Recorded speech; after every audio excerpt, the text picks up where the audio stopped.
So here's I'm just gonna start calling these like the Road Chronicles or the Traffic Chronicles or whatever, because I'm always recording while driving. Because usually when you see me driving, it's on the Eisenhower, and it's dark outside. It means the sun didn't come up yet, and if it's just light outside, it means the sun just came up. This is a rare instance. It's like 2:30, 2:45. Anyway, the Vikings, savage psychopaths who robbed, raped, plundered, took slaves, and if they died in battle, they went to Valhalla, right? In Christianity, you have the idea of martyrdom, which is a Christian dying, willingly dying, without combat for his beliefs, before giving up his beliefs, being killed, accepting death before apostasy, and usually forgiving their murderers before they're killed, just as Christ did, right? It was the example. In Islam, I mean, there's surahs in the Quran, chapters in the Quran. One is called the Spoils of War. I mean, there's multiple surahs or chapters which talk about booty and loot. Jihad, which is warfare. I mean, you can use it metaphorically just like you can use combat or warfare metaphorically in English, but it's warfare. You rob, rape, plunder, steal, take slaves, and if you die, then you go to Jannah. You go to paradise as a martyr. This is Islamic shaheed. This is martyrdom for the Muslims. So for jihad, there's two bonuses. It's like the opposite of a double-edged sword, because you either don't die and you get a lot of women to rape, a lot of dhimmi women, and you can sell off the men and the boys as slaves, the little girls. You can have as many sex slaves as you want, as the women. You can do whatever you want with them. Don't need their consent. You can burn down churches, rob whoever, any of the Christians or Jews. You can do whatever to them. You could even kill them all. You don't have to let the dhimmi live. Or if you die, you go to heaven. Now, dhimmi, it's the protected class. Well, protected from who? Protected from the Muslims. It's like the mafia. You pay or we'll kill you and sell your children into slavery. Sometimes they did anyways. They didn't have to do that. But at one point, I believe it was Abu Bakr, or maybe Omar. I think it was Hazrat Umar, the second caliph, said, let's not enslave them, because we can become extremely rich and we'll have income for eternity, basically, if we keep them as dhimmis.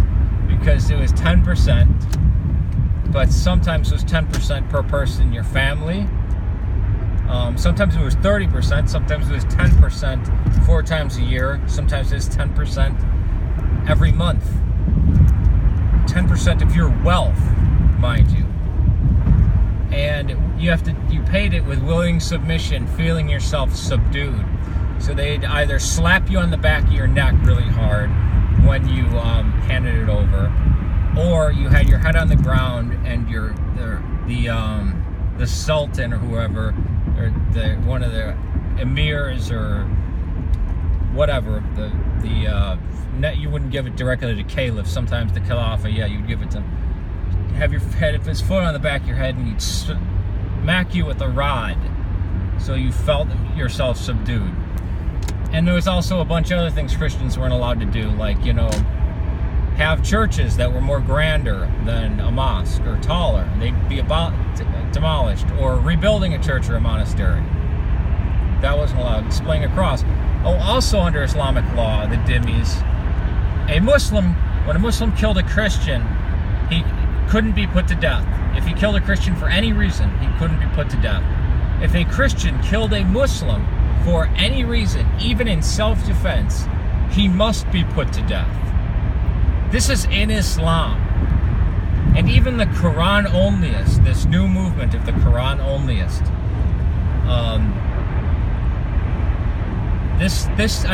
look at Surah Al-Tawbah, Surah 9. Look at the surah that's called the Spoils of War.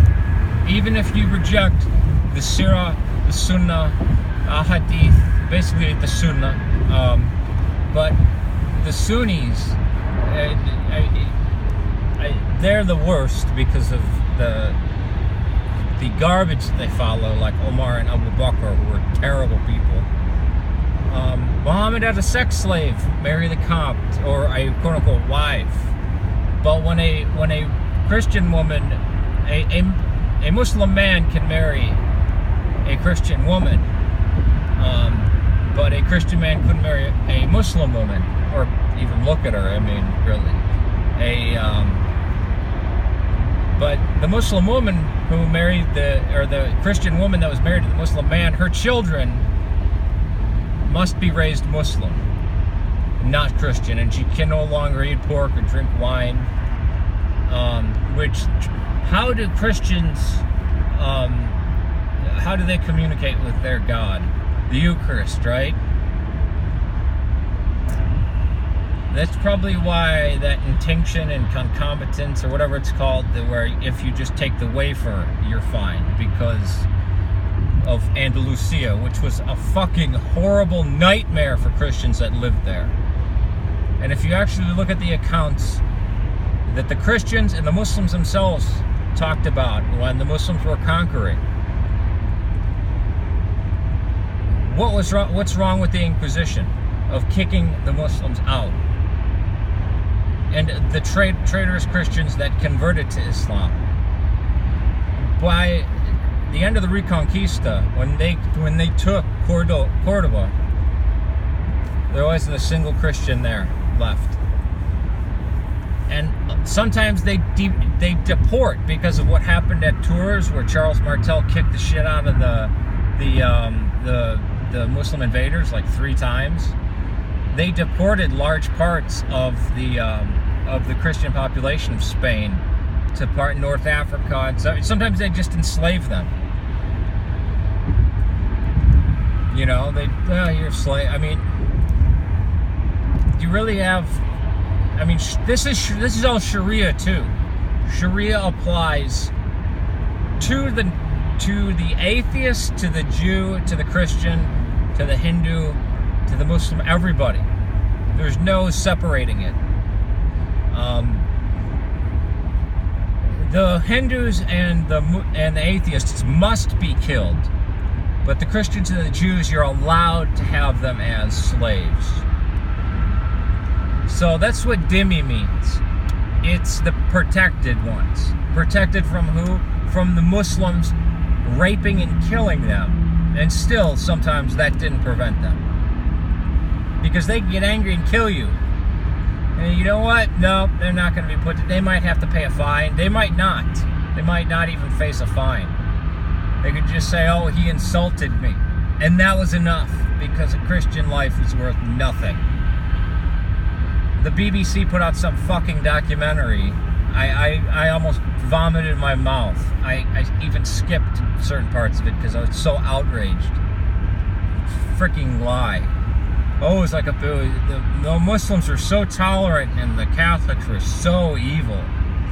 Well, the Spanish Inquisition was the most tolerant time up until the modern era, ironically.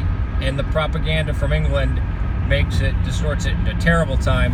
And now the liberals of Europe and England distort Islamic Spain, Andalusia, into a paradise when it was a living nightmare. It was a hell on earth for the Christians. Peace to you.